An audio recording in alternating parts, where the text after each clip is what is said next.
आप अपना परिचय बताइए। मैं सलीम खान अब्दुल करीम, आज़ाद नगर टेका प्रभाग क्रमांक 6, मजलिस इत्तेहादुल मुस्लिमीन MIM से मैंने अपनी उम्मीदवारी पेश की है। वो मजलिस इत्तेहादुल मुस्लिमीन जिसके बैरिस्टर असदुद्दीन अवीसी साहब, जिसका आज हिंदुस्तानी दुनिया के अंदर में भी एक नाम अल्हम्दुलिल्लाह अल्लाह ने उनका इज़्ज़त और अफजाई दिया है, उसी तरीके से हमारे महाराष्ट्र के अध्यक्ष इम्तियाज़ जलील साहब, जिसका कहना था क्या तेरा मेरा रिश्ता क्या, ला इलाहा इल्लल्लाह, जिसकी गूंज पूरे महाराष्ट्र के अंदर में और बॉम्बे के मंत्रालय तक पहुंची है। ऐसे हमारे महाराष्ट्र और ऑल इंडिया मजलिस इत्तेहादुल मुस्लिमीन के नेता, मैं उनका एक छोटा सा सिपाही प्रभाग क्रमांक 6 से उनकी टिकट के ऊपर में लड़ने के लिए मैं इच्छुक और मैंने अपनी उम्मीदवारी पेश की है। सर, आप कौन से मुद्दे पर लेकर लड़ा देने वाले हो? मुद्दे तो देखिए, इस प्रभाग के अंदर में प्रभाग क्रमांक 6 के अंदर में काफ़ी मुद्दे हैं। मुद्दे गिनाने जाए तो यहाँ पर में कम पड़ जाते हैं। बेरोजगारी का मुद्दा सबसे बड़ा मुद्दा है यहाँ पर में। प्रभाग क्रमांक 6 के अंदर में कारपोरेशन का एक छोटा सा दवाखाना तक नहीं है।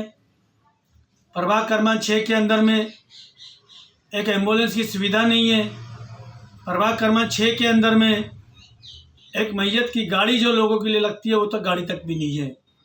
प्रभाग क्रमांक 6 के अंदर में गटर नाली के जो मुद्दे थे उसी को तोड़ के उसी को बनाया जा रहा है, लेकिन ये नहीं किया जा रहा कि बड़े गटर लाइन करके और बड़ी पाइपलाइन पानी की डाल के यहाँ पर में लोगों के समस्याओं को दूर किया जाए। उसी तरीके से यहाँ पर में अनेक मुद्दे को लेकर इतने साल हो गए, यहाँ पर में लोग चुनकर आ तो रहे हैं, लेकिन एक सिस्टम लेकर और सिस्टम के साथ में काम करने का काम नहीं कर रहे।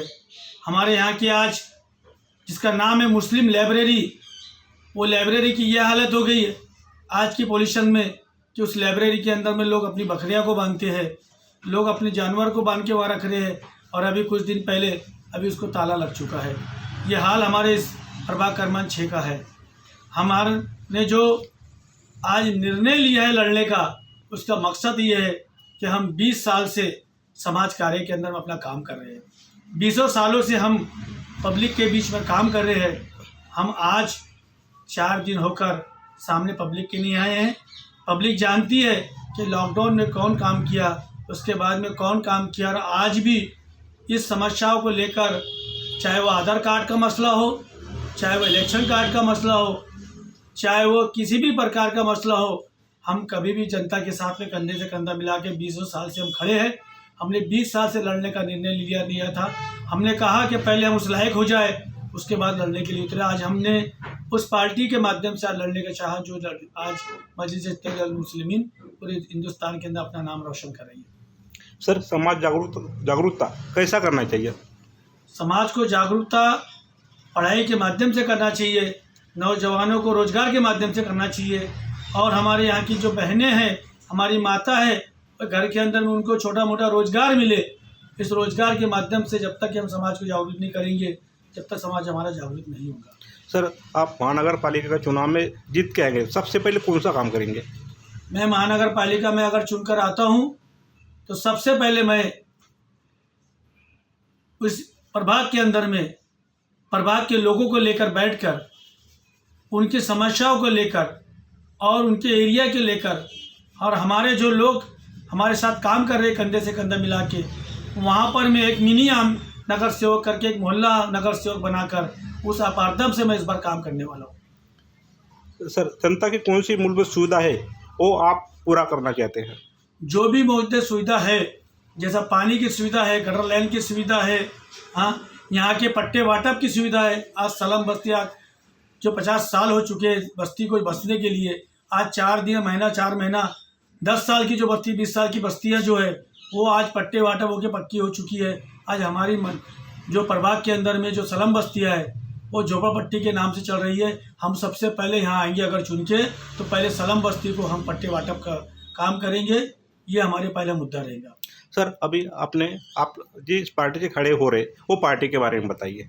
हमारी पार्टी वो पार्टी है जो हैदराबाद से निकलकर महाराष्ट्र की सरजमीन पर होते हुए आज बिहार की सरजमीन तक के लोगों ने उसको चाहा है, सराहा है और चुन कर दिया है। और हमारे जहाँ भी जो भी चुनकर आए हुए हैं, आप चाहे वो नगर सेवक देख लीजिए, चाहे वो आमदार देख लीजिए, चाहे वो अपने खासदार को देख लीजिए, हर खासदार को, आमदार को आज हर क्षेत्र में, हर हिंदुस्तान में जाना जाता है क्योंकि उनका काम बात करता है।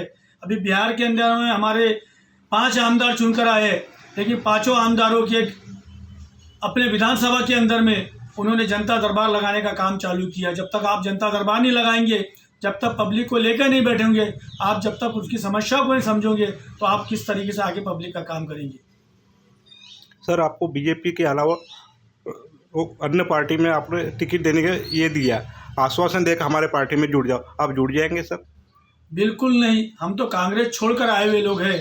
हमने तो उस वक्त कांग्रेस को छोड़ा जिस वक्त पालक मंत्री नागपुर जिले के रहने के बाद और पालक मंत्री रहते उनके करीबी माना जाता था। लेकिन मेरे को उस वक्त जब हमारे समाज का काम उन्होंने नहीं किया और समाज को उनको लोगों को उन्होंने ठोकरे मारा, आज भी वो काम अधूरा है। जब हमने उनको जो है उस वक्त हमने उनके लात मार के कांग्रेस को हमने जो है MIM को जान के, क्योंकि MIM वो पार्टी है, MIM मजलिस इत्तेहादुल मुस्लिमीन वो पार्टी है जो लोगों के साथ कंधे से कंधा मिला के चलती है, लोगों के हित में बात करती है। और हम भी वो सिपाही है जो लोगों के हित में बात कर रहे हैं। आज हम मजलिस इत्तेहादुल मुस्लिमीन के साथ में कंधे से कंधा मिलाकर है और इंशाल्लाह ज़िंदगी जब तक मजलिस इत्तेहादुल मुस्लिमीन के साथ में रहेंगे। सर, महिला और युवा पीढ़ी के बारे में बताइए। महिला युवा पीढ़ी के बारे में, युवा हमारे यहाँ काफ़ी तादादों के अंदर में हमारे यहाँ की युवा बेरोजगार है। महानगर पालिका में आदमी चुन के जाता है तो महानगर पालिका के अंदर में इतनी स्कीमें हैं, महानगर पालिका के अंदर इतनी मूल सुविधा है कि हमारे यहाँ से जो भी बच्चा लग जाए, कम से कम महानगर पालिका में अगर वो लगता है तो किसी के भी घर का बच्चा लगता है, हम चाहेंगे कि पहले उसको रोजगार का काम करे। और महिलाओं का जो मुद्दा है, महिलाओं के अंदर घरों के अंदर में हम किस तरीके रोजगार पहुंचा सकते हैं, इसके ऊपर हम ज़्यादा विचार करेंगे। सर, स्वास्थ्य के बारे में बताइए। स्वास्थ्य के बारे में हमारे यहाँ का स्वास्थ्य जो है सबसे ज़्यादा खतरनाक खराब है, क्योंकि हमारे यहाँ स्लम बस्ती रहने के बाद भी हमारे यहाँ साफ़ सफाई की सुविधा नहीं है। हमारे यहाँ कहा जाता है कि 22 हमारे यहाँ कर्मचारी जो है महानगर पालिका के काम कर रहे हैं, लेकिन हमको 2 से 3 दिखते हैं। हम यही बाकी लोगों से पूछना चाहते हैं कि 22 कहाँ गए हैं। सर, शिक्षा के बारे में बताइए। शिक्षा के अंदर महानगर जो स्कूलें हैं उसके अंदर में सबसे पहले हम सुधार लाएंगे और जो स्कूलें महानगर पालिका की या जो नगर परिषद की स्कूलें हैं उस स्कूलों के अंदर में पहले मूल्य हम काम करेंगे और उसके ऊपर ज़्यादा से ज़्यादा हम शिक्षा के ऊपर ध्यान देंगे। सर, युवा के बारे में बताइए, रोजगार किस तरीके से लाना चाहते हैं आपने? रोज़गार तो देखिए, रोज़गार तो इस तरीके से लाना चाहते हैं कि हम वो युवाओं को लेकर बैठेंगे, कौन कितना पढ़ा लिखा है, उनके हिसाब से क्या रोज़गार लाना चाहिए, हम उसके ऊपर विचार करेंगे। गार्डन के बारे में? गार्डन तो हमारे यहाँ पर भी जो पहले लोग थे, इससे पहले जिन्होंने राजकारण किया है, और राजकारण के लोगों ने तो गार्डन को तो पूरा ख़त्म करके रख दिया है। और जो भी बचा कुचा है, हम उसके लिए प्रशासन से मांग करेंगे कि हमारे यहाँ पर में हमारे यहाँ के माँ बहनों को या हमारे लोगों को एक कोई गार्डन की सुविधा नहीं, और जो गार्डन है उसके अंदर सर्वधर्म समुदाय के लोगों को गार्डन में जाने की और काम करने की, और क्या होते हैं वहाँ पर में खेल कूद के अंदर में या योगा करने के लिए उनको सुविधा दी जाए करके।